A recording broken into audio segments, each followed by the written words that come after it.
Good morning, everybody. It is Wednesday, May 6th, and this is your 10-minute touch point. Thank you so much for joining us this morning. We're going to start with the gong. Take a breath.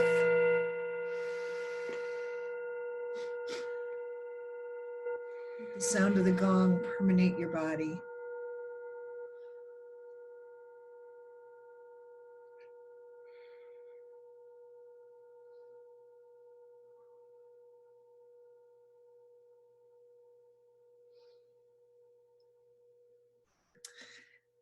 Today, we're going to talk briefly about Pollyanna, someone I have been accused of being on many occasions, because Pollyanna always sees the glass half full. But you know what? That is an important thing. You know, people say, oh, you shouldn't be a Pollyanna. Look at all the stuff that's going on in the world. And that's fine. You can take a look at that.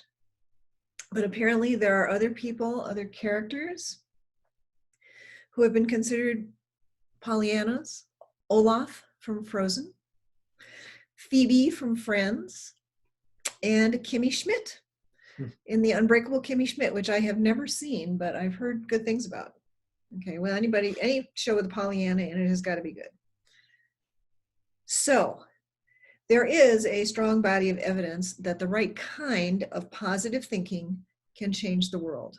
And I don't mean that we actually manipulate the world, although I think what we put out into the world does impact the world in some way. Okay, but it's about being positive. So positivity is about making an effort to experience and prolong positive emotions, the ones that feel good. It's not about pushing negative emotions away or pretending not to experience them. It's more about the negative stuff is there, you recognize it, you see it, you go through it, and you find the silver lining, like in Silver Linings Playbook. So there are all kinds of positive emotions: awe, gratitude, hope, inspiration, interest. Just being interested in something is a positive emotion. Joy, serenity. The unhelpful emotions, we don't want to call them bad emotions, they're just not as helpful. Anger, displeasure, fear, frustration, guilt, and loneliness is also on this list. The most primitive part of our brain, the reptilian brain, I think goes to the negative real fast because its job is to protect us. And when we lived in groups of 150 people and we knew everybody, and so, you know, somebody new came in, we were like, you know, the reptilian brain is ready to protect us. That's not the case so much anymore today. So there are different ways that you can work on becoming more positive. And some of the wisdom practices that help us get to a more positive state of mind are loving kindness meditations. Charles Darwin, who is more commonly remembered as the mind behind survival of the fittest, believed that compassion was a key to flourishing communities. He said that in his book, Sociability. So when you meditate, it's like taking your foot off the accelerator. Your mind goes, or actually putting your car into neutral. Your mind just goes like this. So it avoids ruminating on the bad stuff. It avoids ruminating on anything. You just sort of are there. It is a really good way to practice being right here in the moment and to put some space between emotion and reaction. If you can get to feeling what it's like to be more in the moment, then you can go more to mindfulness, which is the path of becoming more aware of how you think. So you become more attuned to your emotional sensations, and you become better equipped to catch yourself. When you find yourself in a downward spiral, in a negative spiral, you can say, oh, wait a minute. Okay, I see this. I acknowledge this. I'll go a little way, but then I need to come back. I'll go far enough to serve myself, and then I'll come back. And gratitude. Gratitude is a huge wisdom practice for building positive emotions. We have a little ritual we do every single night. It's called the 7 best parts of my day.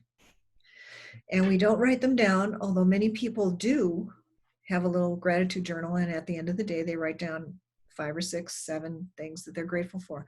But what we do is we say them to one another. So tell me the 7 best parts of your day. And it can be something as small as watching the cats play because they're being so goofy and they made me laugh. I'm grateful for that. Or it can be as big as a hug and a kiss, or seeing the people we love on Zoom. It can be any of those things. Anything that you're grateful for. A good meal, a walk in the woods. You just write them down or say them to somebody. If you don't have a somebody with you, but you have a pet, say them to your dog or your cat. Because they'll listen. So there are some ways in this little article I'm reading here from the Chopra Center. You can create a positive bedtime ritual, which is what we did. We also meditate at night. We meditate in the morning too. Look for opportunities to have positive experiences.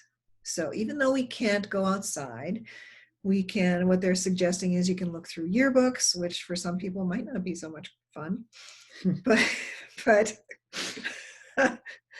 I liked high school, so I would look through my yearbook if I had it.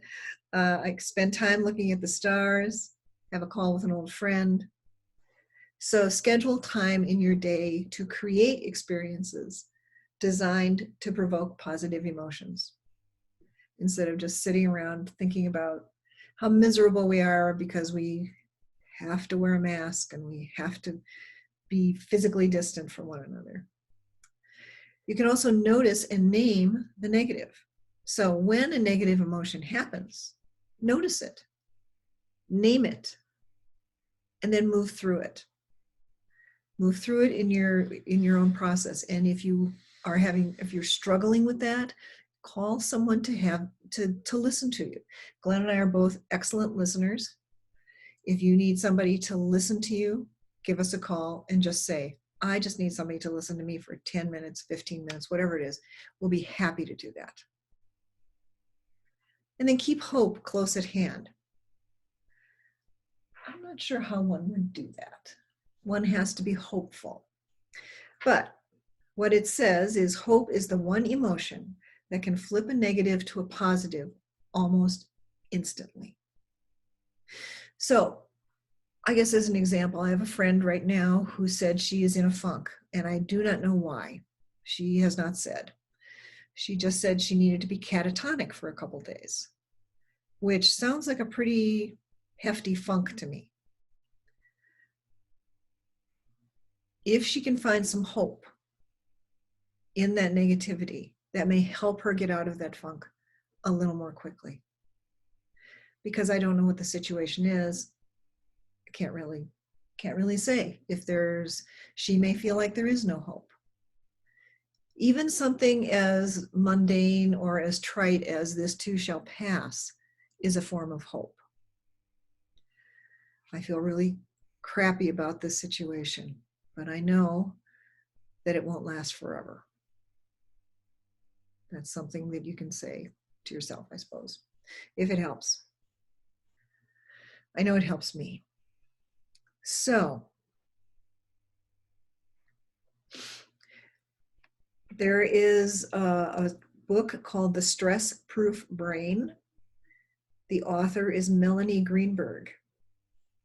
And she says, positive emotions and mental states may make people more resilient to stress, like sturdy tree branches that bend but don't break when battered by a storm. So, as you go through your day today, just take a moment. And if you find yourself going to the negative, that's okay. Name it, own it. And then find a way to be like me, to be Pollyanna, and turn it around. It will certainly help you, and it will help the world as a whole. So the question today is, what positivity rituals do you employ? Thank you so much for being with us today. Have a fabulous day, and we will see you next time.